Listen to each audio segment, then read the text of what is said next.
बिन ब्याही गर्भवती बहन का कसाई भाई। भैया, छोड़ दो मुझे, छोड़ दो। माँ, भाभी, बचाओ मुझे। आज तुझे मुझसे कोई नहीं बचा सकता है, मैं तेरी जान ले लूंगा। निरंजन, छोड़ दे बेटा, गुस्से में गलत कदम मत उठा। छोड़ दे अपनी बहन के साथ, भला कोई भाई ऐसा कसाईयों सा बर्ताव करता है।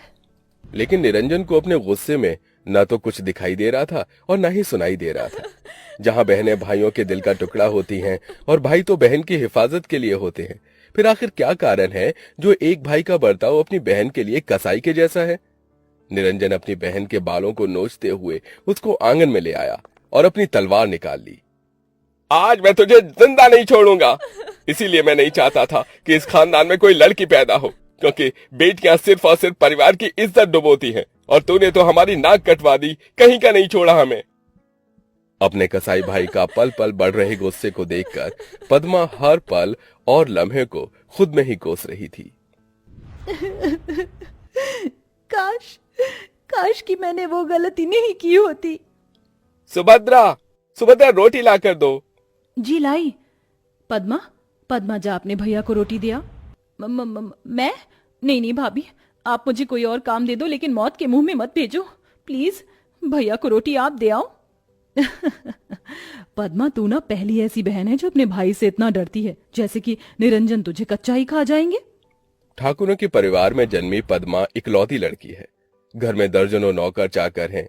निरंजन को अपनी बहन से बहुत लगाव है, लेकिन वो मिजाज का बहुत ही गुस्सैल है। इसलिए परिवार से लेकर घर के नौकर चाकर भी उसका डर मानते थे।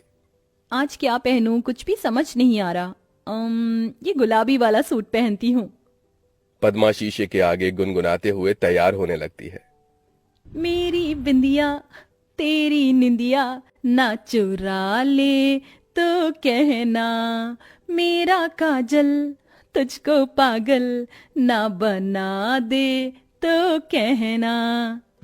तैयार होने के बीच बीच में भी उसका ध्यान फोन में ही था। तभी फोन आता है। फोन पर लिखे नाम को पढ़ते ही पद्मा का चेहरा खिल गया, और ऐसा अक्सर तभी होता है जब इंसान प्यार में पड़ा हो। अरे तुम कहाँ रह गई? जाना, मैं इंतजार कर रहा हूँ। सॉरी सॉरी सॉरी सॉरी, बस निकल रही हूँ चिराग। पद्मा फट से पर्स उठाकर निकल जाती है, जहां माता पिता निर्मला और प्रताप हॉल में बैठे थे। तभी पद्मा के हाथों में चूड़ियां खनकती देखकर भाई निरंजन बड़ी ही खिसियाहट से उसे देखकर गुस्सा करता है। पद्मा, ये चूड़ियां बालियां पहनकर कॉलेज में जाने की क्या जरूरत है? अरे अब नहीं पहनेगी चूड़ियां तो कब पहनेगी? तेरी बहन बड़ी हो गई है, तू जा बिटिया। जी माँ। थोड़ी देर में पद्मा कॉलेज आ जाती है, जहां चिराग बाहर खड़ा था। आ गई आप मैडम जी? अरे, अपने आशिक को इतना कौन इंतजार करवाता है? चलो बताओ, कैसी लग रही हूँ मैं? एकदम चुड़ैल। अच्छा जी, मैं बुरी लग रही हूँ? चिराग लेके भी ढूंढोगे ना तो भी मेरी जैसी नहीं मिलने वाली। ये तो तुमने एकदम ठीक कहा। तुम्हारा खूबसूरत दूध सा बदन मेरे अंदर आग लगा देता है तुम्हें पाने की। चिराग के मुंह से निकलने वाले शब्दों में हवस भरी हुई थी, जबकि भोली निश्चल पद्मा उसे अपना दिल दिए बैठी थी। समय गुजरता गया। पद्मा, तुम्हें पता है कल मेरा बर्थडे है? अच्छा, तो बताओ क्या तोहफा चाहिए? बस कल का दिन मैं तुम्हारे साथ बिताना चाहता हूँ। यह सुनकर पद्मा ने अटकते शब्दों से कहा। लेकिन चिराग। पद्मा, हम दोनों को एक साथ में 3 महीने हो गए। क्या तुम मुझे एक दिन नहीं दे सकती? तुम मुझ पर भरोसा ही नहीं करती। चिराग की इमोशनल बातों में आकर पद्मा मान गई। ठीक है, मैं आऊंगी। तभी पद्मा चिराग से बातें कर रही होती है कि कमरे के बाहर से गुजरते हुए उसका भाई निरंजन रुक गया और अंदर आ गया। पद्मा का चेहरा पीला पड़ गया। भैया, आप? पद्मा, सोई क्यों नहीं अब तक? शरीफ घरानों की लड़कियां इतनी रात तक नहीं जागती। बस सोने जा रही थी भैया। निरंजन ने अपनी बहन के चेहरे पर डर देखकर प्यार जताते हुए कहा। क्या हुआ, डर गई भैया से? देख बहन, तुझे लगता होगा कि तेरा भाई कितना कसाई है, लेकिन इस भाई के लिए तू बहुत प्यारी है। लेकिन उससे भी प्यारी मुझे तेरी इज्जत है। इस घर की इज्जत तेरे हाथों में है, इसे संभाल कर रखना। जी भैया। चल अब सो जा। अगले दिन पद्मा चिराग के पास चली आई। चिराग, ये कौन सी जगह है और कोई और यहाँ क्यों नहीं दिख रहा? अरे हम दोनों है ना, ये लो जल्दी से इसे पहन कर आ जाओ। पर चिराग, मैं इतने छोटे कपड़े नहीं पहनती। पद्मा मेरी खुशी के लिए पहन लो प्लीज। पद्मा रिक्वेस्ट करने पर चिराग की दी हुई शॉर्ट सी ड्रेस को पहनकर आ गई। चिराग हवस भरी निगाहों से उसे देखने लगा और उसे अपने करीब खींच लिया। एक बहन होते हुए पद्मा के दिलो दिमाग में अपने भाई की बातें बार बार आ रही थी। चिराग, हम सही तो कर रहे हैं ना? शादी से पहले ये सब भैया नहीं मानेंगे, ये गलत तो नहीं? पद्मा मैं कोई ऐसा वैसा लड़का नहीं हूं। I love you so much. और आजकल ये सब कॉमन है और मैं तो तुमसे शादी करूंगा। चिराग ने शादी का वादा दिलाकर पद्मा का फायदा उठाया और उसे हमेशा हमेशा के लिए छोड़कर चला गया। पद्मा पूरी तरह से टूट गई। वो दिन रात बस रोती बिलखती रहती। लेकिन तकदीर का दिया इतना दुख कम नहीं था कि पद्मा गर्भवती भी हो गई और उसे उल्टियां होने लगी, जिसे देखकर निरंजन ने शक जताया। आखिर पद्मा को इतनी उल्टी क्यों हो रही है? कहीं ये बिन ब्याही मां तो नहीं बनने वाली? निरंजन ने डॉक्टर को चेकअप करने घर बुलाया। मिस्टर निरंजन, मुबारक हो, आपकी बहन मां बनने वाली है। अपनी कुंवारी बहन के गर्भवती होने की बात से निरंजन आग बबूला हो गया और किसी कसाई की तरह उसका मुंह कसते हुए बोला, बोल, किसका पाप पल रहा है पेट में? किसका पाप लेकर घूम रही है तू पेट में? बोल, नहीं तो तेरी जान ले लूंगा।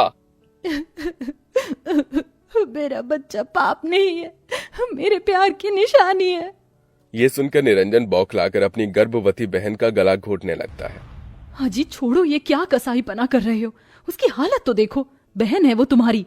ये सुनकर निरंजन दांत पीसकर गरजते हुए बोला, ये मेरी बहन नहीं है। हम ठाकुर अपनी इज्जत के लिए मरते हैं। कुंवारे में मुंह काला कर लिया इसने। कौन अपनाएगा मेरी बिन ब्याही इस बहन को? सारा जमाना थूकेगा हम पर। इसके बच्चे को मारना होगा, तभी हम इस बदनामी से बच पाएंगे। यह फैसला सुनाकर निरंजन पैर पटकते हुए चला जाता है। गुजरते दिन के साथ पद्मा का पेट दिखने लगता है। मां सुभद्रा, कहो इससे कि ये दवाई खा ले और खत्म करे इस बच्चे को। नहीं, मैं अपना बच्चा नहीं गिराऊंगी। यह सुनकर निरंजन अपनी गर्भवती बहन पर बिल्कुल दया नहीं करता और उसके बालों को घसीट कर ले आता है और तलवार निकाल लेता है। आज मैं तेरे टुकड़े टुकड़े कर दूंगा। तो जैसी बिन ब्याही गर्भवती बहन के जीने से अच्छा तेरा मर जाना है। काट डालूंगा तुझे आज। तभी एकदम से पिता प्रताप मुखिया को ले आते हैं। अरे रुक जाओ ठाकुर निरंजन, कैसे भाई हो तुम? अरे भाई तो अपनी बहन के लिए जान देता है और तुम इसकी जान लेने पर तुले हो। अरे इसने पाप किया है मुखिया जी। देखो निरंजन, मैं जानता हूं इसने गलती की है, लेकिन अब जो होना था वो हो गया। पर अगर तुम इसको मारोगे तो तुम भी पाप के भागीदार बनोगे, क्योंकि इसके अंदर एक जान भी पल रही है। इसकी शादी कर दो। अरे कौन करेगा इससे शादी मुखिया जी, ये जानते हुए कि ये बिन ब्याही मां है। मैं करूंगा पद्मा से शादी भैया। मैं दूंगा इस बच्चे को अपना नाम। मुरली पद्मा के कॉलेज में पढ़ने वाला लड़का था जो हमेशा से उसे पसंद करता था। बुरे वक्त में वो उसका हाथ थामता है, जिसके कुछ महीनों बाद पद्मा अपने बच्चे को इस दुनिया में लाती है। लेकिन आज भी उसके मन में चिराग के धोखे के लिए एक दुख भरी चीत्कार निकलती है।